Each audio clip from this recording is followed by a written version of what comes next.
오늘 우리에게 주시는 하나님의 말씀은 마태복음 11장 28절에서 30절 말씀입니다. 수고하고 무거운 짐진 자들아 다 내게로 오라. 내가 너희를 쉬게 하리라. 나는 마음이 온유하고 겸손하니 나의 멍에를 메고 내게 배우라. 그리하면 너의 마음이 쉼을 얻으리니 이는 내 멍에는 쉽고 내 짐은 가벼움이라 하시니라. 이 말씀은 살아계신 하나님.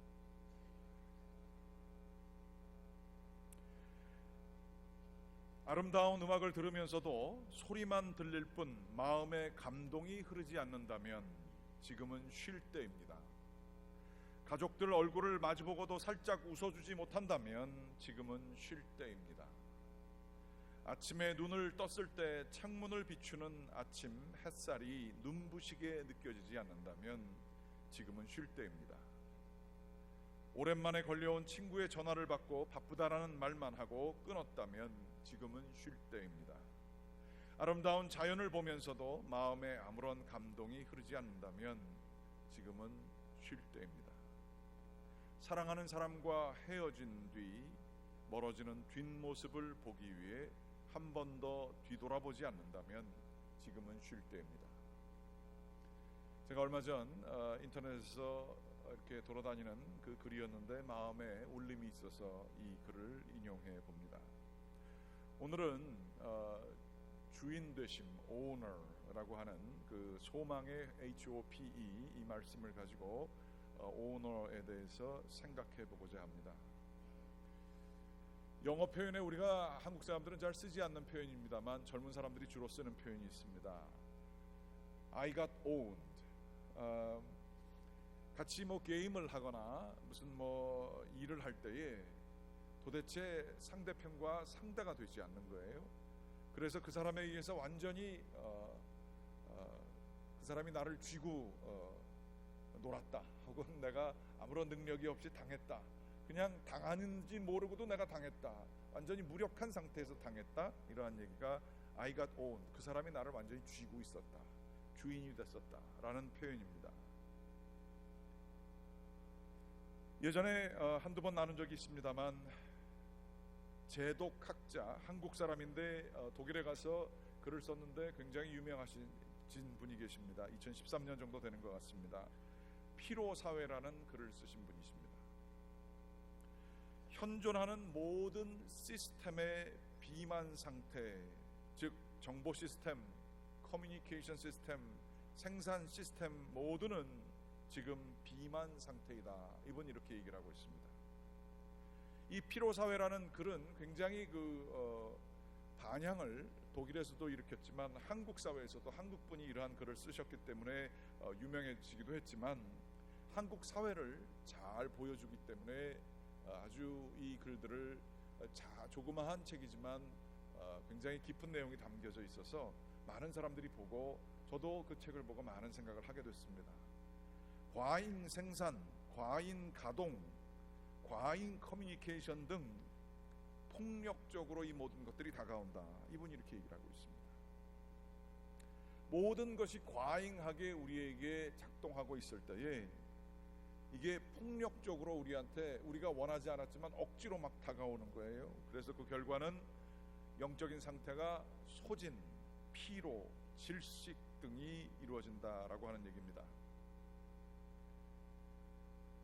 이렇게 모든 것들을 과잉하게 하는 것을 계속해서 당하다 보면 우리의 삶은 긍정성의 폭력을 당한다. 이번에 그렇게 얘기를 하고 있습니다.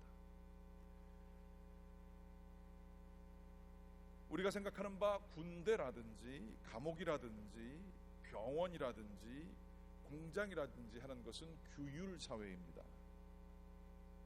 이 규율 사회에서는 무엇을 해서는 안 된다, 무엇을 해야 된다라고 하는 강제성 혹은 부정성 등이 주어지게 됩니다. 그래서 이 사회에서는 이런 것들을 억지로 폭력적으로 당하니까 사람들이 힘을 모아서 그것을 뒤집어 엎으려고도 하고 혁명을 하려고도 하고 분노하기도 합니다. 그런데 이러한 규율 사회가 아니라 피트니스 클럽, 오피스, 은행, 공항, 쇼핑몰, 유전자 실험실 등으로 이루어지는 이 사회는 성과 사회라고 합니다. 무언가를 끊임없이 만들어내는 사회인 것이죠. 이 성과 사회에서는 부정성이란 건 없습니다.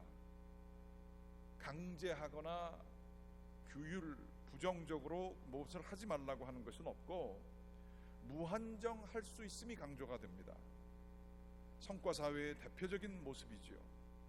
금지, 명령, 법률의 자리를 프로젝트, 이니셔티브, 모티베이션 등으로 대신하게 되는 것입니다. 이렇게 무한 긍정, 모든 것이 가능한 탈규제 사회를 하면서 자유로워졌다라고 사람들이 믿게끔 합니다만, 이러한 과잉 사회는 우리를 고갈시킨다 하는 것이죠. 예전에는 주인들이 억지로 사람들을 부리는 노예처럼 만들었다고 하면, 이제는 과잉 시대에는 주인들이 스스로 노예되어 억지로 자신을 부려가면서 살아가다가 그 결과가 우울과 낙오에 빠지게 된다는 것이지요. 우울함과 낙오를 가지고 사람들이 어찌할 바를 모를 때에 그들을 위로하는 것들을, 아주 이건 뭐 잘 알려진 것이죠. 3S라고 해서 스포츠, 섹스, 스크린으로 사람을 소진시킨다는 것입니다. 끊임없이, 특별히 요즘에는 스마트폰 같은 것이 나와서 우리의 빈 공간을 끊임없이 3S로 채워나가는 것이죠. 그래서 결국은 사람들은 산만해지게 된다는 것입니다. 더 이상 이 문제를 가지고 분노를 하고 바꾸려는 생각을 못하고, 중요한 쟁점들이 있음에도 불구하고 너무나 많이 일어나니까 그저 마음엔 안 들지만 다른 이러한 3S 대체적인 것으로 자기를 위로하고, 그 상황에서 모든 것들에 큰 그러한 자극들에 자기를 노출시켜서 정말로 필요한 것들은 하지 못하게 만드는 사회가 됐다는 것이지요. 이것은 아니라고 대꾸하지 못하고 그 아닌 것을 힘을 모아서 대항하지 못하는, 완전히 소비되어지고 탈진되어지고 우울하고 피곤하고 이렇게 됐는데도 아무런 행동도 취하지 못하는 We got owned, 우리는 이 사회에 의해서 완전히 농락당하고 쥐임을 받고 있는 것이 아닌가, 이 대강절에 생각해 보는 것입니다. 여러분도 어떠세요? 여러분 가운데에 정말로 중요한 것들을 향해서 나아가는 옹골찬 내면의 힘이 있습니까? 정말로 내가 살아있는 이유가 이거지 라고 느껴지는 그러한 일들이 있으십니까? 아니면 급급하게 방어전으로 우리들이 많은 것을 떼우면서 해야 되는 많은 것들을 감당하고 있으며 지쳐 있지는 않으십니까? 그러면서 늘 속생각은 좀 쉬고 싶다, 어디 가서 좀 빨리 은퇴하고 싶다, 어디 가서 좀 걱정과 불안이 없는 사회에서 좀 살고 싶다라는 막연한 동경심이 밑에 깔려 있지는 않으십니까? 이때에 우리 주님이 오늘 마태복음 11장 28절부터 30절 저희에게 말씀하시는 것처럼 말씀하십니다. 같이 한번 좀 읽어보시겠습니다. 수고하고 무거운 짐진 자들아 다 내게로 오라. 내가 너희를 쉬게 하리라. 나는 마음이 온유하고 겸손하니 나의 멍에를 메고 내게 배우라. 그리하면 너희 마음이 쉼을 얻으리니 이는 내 멍에는 쉽고 내 짐은 가벼움이라 하시니라. 이 구절은요, 28절 구절은 저희 아버님 교회에 올라가는 길이 이렇게 산이 있었기 때문에 산 앞에 이런 철제 구조물로 거기 이제 맨 위에 이렇게 글이 씌어져 있어서 참 그게 보기가 좋더라고요. 수고하고 무거운 짐진 자들아 다 내게로 오라. 내가 너를 쉬게 하리라. 그런데 제가 어렸을 때는 그냥 그 구절이 마음에 좋아서 마태복음 11장 28절 그러면서 그렇지, 주님의 집으로 가는 게 쉬는 거지. 그런데 이제 생각이 좀 드는 거예요. 무슨 생각이냐면, 교회가 그렇게 쉬는 곳만은 아니더라고요. 교회가 사람들을 상당히 바쁘게 만들더라고요. 뿐만 아니라 성경을 보게 되니까 29절 말씀에 보면 이게 약간 말씀에 사기성이 있어 보이는 거예요. 보시게 되면 쉬게 해놓는다고서는 꼬시는 것 같으세요. 나는 마음이 온유하고 겸손하니 내 멍에를 맬래? 이렇게 얘기를 하시는 거예요. 쉬게 해준다면 멍에를 매게 한다는 얘기는 뭐예요? 이게 맨 처음엔 달콤하게 얘기했다가 이게 자꾸만 뭐에 걸리는 듯한 느낌이 들면서 그런 생각을 하면서 쉰다는 게 뭔가, 예수님의 멍에는 뭔가에 대한 질문이 이 구절을 보면서 늘 있어 왔습니다. 여러분들 어떻게 생각하세요? 신앙이 여러분들에게 쉼을 주십니까? 혹은 교회 다니는 건 혹시 제가 말씀드렸던 것처럼 사기를 당하는 것 같아서 쉬는 건 내가 알아서 쉬어야 되고 교회 일은 그저 가능한 한 미니멈으로, 너무 인생이 피곤하기 때문에, 인생도 피곤한데 교회까지 피곤해야 되나 싶어서 이 교회로부터 좀 쉼을 얻기 위해서 지내고 계시지는 않은가요? 쉼이 뭐지요? 주님께서 주시는 안식이 뭐죠? 그 핵심을 우리들은 잡고 있습니까? 수고하고 무거운 짐진 것 가운데에 신앙이 혹시 여러분들에게 짐이 되고 있지는 않으세요? 오늘 말씀을 통해서 진정한 쉼은 무엇인가? 그리고 주님께서는 헛된 말을 하실 분이 아니시지 않습니까? 어떤 면에서 멍에를 지라고 말씀을 하신 건가? 대충 아시겠지만 이 말씀을 조금 더 좀 선명하게 보고 우리 가운데 참된 쉼을 통하여 소생하는 새 힘이, 여기서 보게 되면 수고하고 무거운 짐진 자들아 다 내게로 오라 라고 말씀을 하십니다. 쉬게 한다는 말씀인데 멍에에 대해서 얘기를 하시죠. 그럼 그 멍에가 뭐길래 그 멍에가 무거운 것이고 나를 옥죄는 것일 텐데 어떻게 이 옥죄는 것이 나에게 쉼을 줄 수 있을 것인가? 우리는 보통 생각하기를 쉼, 안식하면 말이죠, 노동이 없는 상태, 내가 원하는 대로 내가 모든 것을 컨트롤할 수 있는 상태, 이것을 쉼이라고 생각하기가 쉽습니다. 그런데 정말 그런가요? 그게 쉼 맞나요? 주님께서는 말씀하시기를 여기서 조금 한번 생각을 해보게 되길 원합니다. 우리가 잘못 생각하면 예수님은 뒤에 있고 그 다음에 멍에를, 우리를 소를 만드셔서 억지로 쪼여서 그저 원하지 않는 데를 막 끌고 뒤에서 조정하시고 주님은 주인으로서 이렇게 계시는 모습이 아닌가라고 생각을 합니다. 그런데 이스라엘의 농경법을 알게 되면 그러한 말씀이 아닌 것을 보게 됩니다. 거기에는 반드시 두 소 혹은 두 개의 말을 묶는 것이 멍의 기능이었대요. 뒤에서 그것들을 컨트롤하는 것보다 멍에의 그 대표적인 기능은 이 두 말을 혹은 여러 개의 말을, 소를 엮는 것이 멍에의 아주 중요한 기능이었다는 것이죠. 그런데 거기 보게 되면 둘을 주로 묶었는데 거기엔 반드시 경험이 많고 나이가 있고 힘이 센 소 한 마리가 리드를 하게 되고요. 그 옆에는 아직 세상을 뭔지 모르고 날뛰고 참 조절되지 않은 그러한 소가 옆에 있게 된다는 얘기입니다.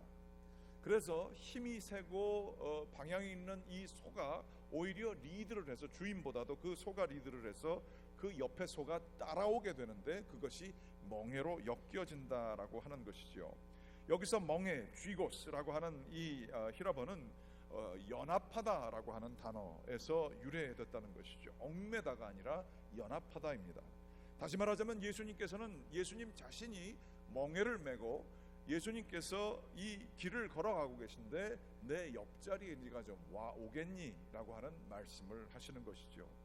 여기서 우리가 한번 추정해 볼 수 있게 되는 것은, 우리가 we got owned 라고 말씀을 드렸습니다만 우리가 주인 삼아서 혹은 파트너 삼아서 나아가는 소가 어떤 성향이 있나라고 하는 것을 생각해 볼 필요가 있어요. 예수님과 엮였을 때, 그리고 예수님이 아닌 이 세상에 엮였을 때 내 삶은, 그 소는 나를 어떻게 이끌고 있는가? 예수님께서는 그 세상에 묶여져서 살고 있는 저희들에게, 야, 주인된 소를 좀 바꾸지 않겠니? 라고 하는 말씀을 하는 거예요. 그러면서 자기 자신은 겸손하고 온유하다라고 말씀을 해 주시는 것입니다. 여기서 겸손하다라고 하는 것은 다른 것이 아니라 온유하다라고 하는 것은 프라우스라는 말로 친절하다, 얌전하다 혹은 동정심이 있다라는 뜻이라고 합니다. 기본적으로 그 옆에 있는 소는 자기의 길대로 나아가기 위해 이 소를 힘들게 하고, 이 소가 지금 지쳐 있거나 아직 그것들 감당이 안 됐을 때 그래도 억지로 모든 것을 하게 하는 그러한 소가 아니라는 거예요. 그 옆에 있는 소에 대해, 그 자기와 같이 가는 그 소에 대해서 매우 온유하셔서 친절하시고 긍휼함으로 자기 파트너를 생각한다는 얘기지요. 겸손하다라는 얘기는 타페이노스라고 하는 단어인데, 그것은 자기를 낮추고 비운다는 것을 의미합니다. 다른 사람들 위에 군림하려고 하거나 모든 것을 가지려고 하는 욕망으로 그 옆에 것을 지배하려고 하는 마음이 아니고, 오히려 그 사람과 함께 섬기려고 하는 자세, 낮아지는 자세가 바로 겸손이라고 하는 것이죠. 바로 우리 주님께서는 우리의 파트너가 되시는데 우리를 섬기고 우리를 기다려 주시고 인내해 주시고 하는 분이 바로 우리의 주님이시라 하는 것이죠. 이 주님과 함께 멍에를 같이 매게 되었을 때에 어떤 일이 일어나게 되느냐? 주님의 멍에는 30절 말씀입니다. 쉽다, 그리고 가볍다라고 얘기하고 있습니다. 쉽다라고 하는 것은 무슨 뜻인가? 크레스토스라고 하는 단어인데요, 여기에는 유용하다, 가치 있는 이라고 하는 뜻이 있다라고 합니다. 말하자면 그런 거예요. 어떤 분들을 보면 많은 일들을 하고 있음에도 불구하고 신이 나서 일하는 분들이 계세요. 열심히 신이 나서 하고 있어요. 그것들은 결과가 있고 의미가 있기 때문에 그 일들은 감당하는 거죠. 그런데 그 일들을 내가 왜 하는지 모르고, 그리고 억지로 내가 당하는 것 같고 빼앗기는 것 같고, 그러나 안 할 수가 없어서 하는 일들은 너무 괴롭고 힘듭니다. 그렇지 않아요? 그리고 이 일의 결과가 매우 허무한 일인 걸 뻔히 알면서 감당하려면 지치는 거예요. 번아웃, 여러분 많이 들어보셨죠? 번아웃의 제일 큰 이유는 잘 아실 겁니다. 일이 많아서 번아웃 되는 사람은 없다는 거예요. 일의 결과가 의미 있고 가치 있는 일이 아니고 그저 쳇바퀴 돌듯이 그냥 방어전 하느라고 똑같이 돌기 때문에 그게 번아웃 되는, 내가 열심히 돌지만 공회전을 하게 되는 것에 대한 그런 것이죠. 여기서 주님의 멍에는 가볍다, 가치가 있다, 유용하다라고 하는 이야기는 무엇인가 하면 다름 아닌 이 짧은 한시적인 삶을 살고 있지만 영원한 가치를 위하여서 일하는 것이기 때문에 그 어느 것도 허무한 일은 없다는 거예요. 세상에 썩어져 갈 것들을 위하여서 수고하게 되면 우리들은 허망하죠. 인생을 되돌이켜 보면서 공허하죠. 가질 만큼 가지고 있을 것 다 있어도 그것들을 방어하는 마음만 들고 전혀 발전과 의미 이런 것들을 찾아볼 수 없으면 마음이 허무하죠. 그러나 영원한 세계, 진정으로 가치가 있는 것, 낮은 자를 하나님의 말씀에 따라 돌보는 일, 진정으로 생명을 나눠주는 일, 내가 존재하는 일이 더 가지기 위해서가 아니라 나의 존재가 나누어주기 위하여 있는 일, 이러한 고차원적인 유용한 가치들이 이 노동 가운데 있다고 한다면 지금 이 일이 정말로 별로 중요하지 않아 보여도 그게 하나님 안에서 가벼운 멍에가 된다는 거예요. 충분히 그것들을 하나님께 맡기고 나아갈 수 있게 된다는 것이죠. 또한 여기에 보면 가볍다라는 얘기는 쉽다라는 얘기였어요. 가볍다라는 얘기는 견디기 쉽다라고 하는 이야기라고 하는 것입니다. 즉 모든 것에 대하여 이 내공이 생기는 것이죠. 제가 목회 나아가게 될 때에 저희 아버님께서 그런 말씀을 하셨어요. 힘들고 어려운 일이 이제 앞으로 목회할 때 많이 생길 건데 그 힘들고 어려운 일이 없어지게 해달라고 기도하는 게 너의 기도에 다가 되기를 원하지 않는다, 이렇게 얘기를 하시는 거예요. 그래서 그러면 힘들고 어려운 일들을 없애야지 어떻게 하나 그랬더니 저희 아버님이 하신 얘기가, 힘들고 어려운 일들이 너 자신이 강해지고 커지고 영적인 영역이 생겨서 그것이 오히려 너에게 도움이 될 수 있도록 너가 내적으로 강해지도록 하는 기도를 드리게 되기를 원한다. 이렇게 말씀하시더라고요. 목회 40년 하신 선배님이 하신 말씀이라 지금도 마음에 새기고 있습니다. 견디기 쉽다, 가볍다라고 하는 얘기입니다. 우리 주님과 함께 하게 되면 그 영적인 내공이 생기는 거예요. 공허한 상태에서 억지로 하는 게 아니라 기쁨으로 감당할 수 있고, 이 모든 것들을 오히려 나를 죽이지 않는 어떠한 모든 힘든 것들은 오히려 나를 강하게 하는 것처럼 기꺼이 그러한 일들을 받을 수 있게 되는 것들이, 능력이 생기게 되는 것이죠. 우리 주님께서는 내 멍에는 쉽고 가볍다, 충분히 가치가 있고 충분히 너가 견딜 수 있는 능력이 주어지게 된다, 이 말씀을 하게 되신 것이라는 것이죠. 그렇게 따르게 되면 그 멍에는 한번 져볼만 하네 라는 생각이 좀 들지 않으십니까? 그러면서 우리 주님께서 얘기하신 이게 쉼일 수 있겠구나, 내가 노동을 없는 상태, 그리고 내 마음대로 하는 상태가 아니라 내가 하는 것보다도 훨씬 더 의미가 있고 가치가 있으며 내 영적으로 내공이 있는 일들을 주님과 함께 멍에를 지고 나아간다면 내가 나 혼자 하는 것보다, 그것이 쉰다고 하여서 제대로 쉬지도 못하는 것보다 그분과 함께 신나게 일하는 것이 우리에게 진정한 쉼이 되지 않겠는가 하는 생각을 하게 되는 것이죠. 창조의 7일을 바라보게 되면 마지막 이 안식일은 하나님께서 쉬셨습니다. 질문을 한번 해보지요. 하나님께서는 능력이 무궁하신 분이신데 꼭 쉬셔야만 했을까요? 유대교의 학자들은 이 7일째 하나님께서 안식일을 만드신 것은, 이것은 새로운 안식이라고 하는 이러한 것들을 하나님께서 그날 창조하셨다는 거죠. 그래서 우리가 그것을 누릴 수 있게 하기 위해서 말이죠. 눈에 보여지는 그러한 공간과 사물들, 이 보여지는 그 크리처들, 그러니까 피조물들에 의해서 눈에 보여지는 것에 따라 살다가 이 7일째는 공간의 개념이 아닌 시간의 개념, 이 하나님이 만들어주신 보이지 않는 세계, 이 쉼의 세계를 하나님께서 만드시고 그 시간을 누리도록 하셨다는 것입니다. 그러면 이 피조된 세계에서 살다가 그 시간의 그 세계 속으로 우리가 들어가게 되면 우리 안에서 무언가가 새로운 생명이 일어나게 된다는 거예요. 세상을 창조할 수 있고 세상에서 일할 수 있는 그 무언가가, 생명이 바로 안식을 통해서 난다는 것이죠. 하나님께서는 그것을 창조하셨다는 것입니다. 눈에 보여지는 것들이 아닌 눈에 보여지지 않는 참된 시간을 만드신 것이 7일이었다라고 하는 것이지요. 우리는 이 세상에 owned 되지 않기 위해서는 우리 스스로 노동이 없고 내 마음대로 할 수 있는 거짓된 신화의 쉼 속에 거하면 안 됩니다. 정말로 그런 사람들 많이 있잖아요. 우리 자신이 그렇잖아요. 쉰다고 쉬는데 육체적으로는 쉬는 것 같은데 정신은 쉬지 못하는 거예요. 충분히 잠을 잔 것 같은데 마음이 아직도 피곤해요. 요즘엔 그런 얘기들 많이 있더라고요. 뇌의 피로, 그래가지고 한국에서는 그런 대회도 있답니다. 멍 때리기 대회 들어보셨죠? 한강 강변에서 자는 것도 아니고 그냥 뭐 졸고 있는 게 아니라 그냥 뇌를 쉬게 해주는 그런 멍 때리기, 이게 굉장히 뇌에 쉼을 준다는 거예요. 오죽하면 이런 게 있겠어요. 그걸 왜 멍 때리기 대회를 하는지 모르겠어요. 교회 와가지고 새벽 기도 때 그냥 앉아있으면 저절로 되는 건데요. 뭐 우리가 기도만 하나요? 멍 때리고 앉아있죠.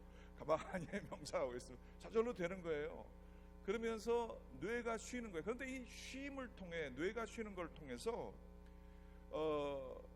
창조력과 결단할 수 있는 마음, 선명하게 볼 수 있는 뇌의 작용이 더 발달한다는 거 아니에요.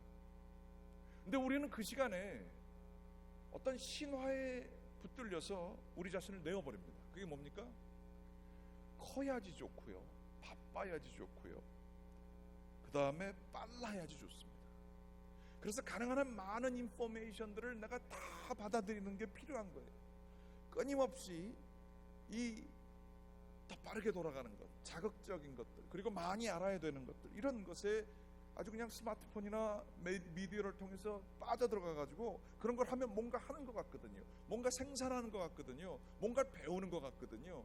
그래서 오히려 참된 판단을 내리고 기억력을 아주 효과적으로 발휘하며 결단을 할 수 있는 능력들을 잃어버리는 거예요. 쉬는 게 필요한 거예요. 하나님께서 그 쉼을 만드셨다니까요. 여러분들은 언제 쉬세요? 언제 멍 때리세요? 가만히 있는 그 자체를 시간 안에서 비조된 것 말고 하나님 안에서 쉴 때가 언제세요? 그러한 유명한 얘기가 있습니다. 유대인들이 안식일을 지킨 게 아니라, 하도 열심히 안식일을 지키니까, 유대인들이 안식일을 지킨 게 아니라 안식일이 유대인을 지켰다.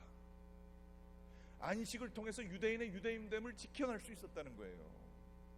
우리도 마찬가지입니다. 주일을 성수하는 그 임무만으로, 의무만으로 하는 건 필요 없어요. 주일을 통하여 하나님 안에서 생명을 주시는 분을 만나는 게 필요한 거죠. 말씀을 통해서 가만히 묵상하면서 이 말씀이 나에게 입체적으로 살아와서 다가올 때가 있어요. 그러면 삶 속에 어떠한 문제라도 능히 다른 방법으로 보면서 나아갈 수 있는 게 있어요. 생동하는 힘이 있어요. 또한 내가 여러 가지 불안과 근심과 있을 때가 있어요. 그런데 그 말씀이 빌립보서 4장 말씀처럼 아무것도 염려하지 말라. 너가 모든 것에서 기도와 간구로 하나님께 감사함으로 너희 구할 것을 아뢰라라고 하는 이 말씀, 이런 말씀들이 입체적으로 살아있는 말씀으로 다가올 때가 있어요. 그럼 거기서 영혼이 쉬는 겁니다. 생동하는 힘이 생기는 거죠. 더 이상 지치지 않는 거죠. 주님과 멍에를 매는 게 바로 그런 것이죠. 여러분의 영성 생활 어떻습니까? 여러분들 기도 생활 어떻습니까? 쉼이 있습니까? 기도가 의무가 혹시 되지 않나요? 주님과 함께 호흡하며 주님이 주시는 음성을 한번 들어보신 적이 있으신가요? 그만큼 좀 기다려보신 적이 있는지요? 제가 지난번에 여러 차례 나눴던 간증입니다만 이 텍스트에 맞는 것, 이 컨텍스트에 맞는 것 같아서 말씀을 나눕니다. 이용규 선교사님 오셨을 때쯤이었습니다. 그분이 말씀을 전하시는데 제 마음은 좀 무겁고 어두웠습니다. 해야 될 일들이 너무나 많았기 때문에, 그리고 결정해야 될 일들이 많았기 때문에 이거 좀 빨리 좀 해결됐으면 좋겠다, 어떻게 해결하면 좋을까라고 하는 불안한 마음이 있었습니다. 그런데 성령님께서 임하신 거죠. 그분 설교를 들어야 되는데 설교 내용과 관련된 것은 전혀 아니었는데 그분의 말씀을 들으면서 그분한테 그러고 보니까 죄송하네요. 멍 때리고 있었던 것 같아요. 그러면서 성령님이 임하신 거죠. 그러면서 제 마음속에 들리는 말씀이 있어요. 이런 식으로 주님이 말씀하시는 것 같아요. 도목사, 너 젊었을 때 아골골짜기 빈들에도 주만 믿고 나아가리라 그렇게 찬송을 불러놓고 넌 왜 십자가 안 지려고 그러냐? 넌 왜 편하게만 하려고 그러냐? 효과적인 것만, 눈에 보여지는 것만 하려고 그러냐? 나를 위해서 고통은 좀 당할 수 없겠니? 힘들고 어려워도 그게 바른 길이라고 하면 그것을 네가 기꺼이 당하는 게 맞지 않겠니? 라고 말씀하시는 것 같아요. 저는 그렇게 생각한 적이 참 없었더라고요. 여러분들은 어떠세요? 상황 속에서 내가 지금 어떻게 할 수 없는 힘들고 어려운 일들이 많이 혹시 있지 않으세요? 그런데 그것이 혹시 하나님께서 여러분의 삶 속에 여러분들을 단련시키시고 여러분들을 강하게 하시며 그 과정을 통하여 하나님께 가까이 나오게 하고자 만드신 그러한 길이라면 그거를 기꺼이 택하실 수 있지 않으세요? 꼭 피해 가셔야만 하나요? 쉬운 게 그렇게 좋은가요? 편한 게 다인가요? 내 육체가 좀 쉬는 게 다인가요? 몇 년 좀 일찍 은퇴하시는 게 인생의 목표 맞습니까? 뭐가 우리의 핵심 되지요? 우리가 무슨 일을 하게 될 때 온 존재가 깨어있는 것 같고 살아있는 것 같고 충만하지요? 돈 벌 때요? 쉴 때요?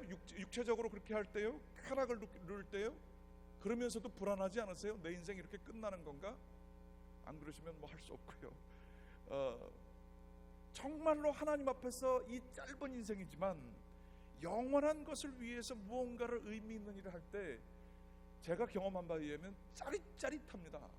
아, 내가 이래서 있었구나. 내가 이것 때문에 존재했구나. 그러한 생각을 가지게 될 때에 기꺼이 나의 모든 것을 드릴 수 있어요. 그게 생동감을 줘요. 기쁨을 줘요. 그렇게 만들 수 있는 게 쉼을 주는 거 아니겠어요? 여러분 가운데 삶 가운데서는 뭐가 그걸 그렇게 만드세요? 쉬실 때, TV 보실 때, 재밌게 친구들이랑 떠들 때 그게 삶의 목적이 되십니까? 짜릿하십니까? 그거 아닙니다. 하나님께서는 우리를 하나님의 형상으로 만드시고 하나님의 영광을 위하여 하나님의 뜻을 실현하기 위해서 만든 사람이 저희들이 있을 줄 믿으시기 바랍니다. 우리 인생은 그저 생존하기 위해서 주어진 인생이 아니신 것을 믿으시기 바랍니다.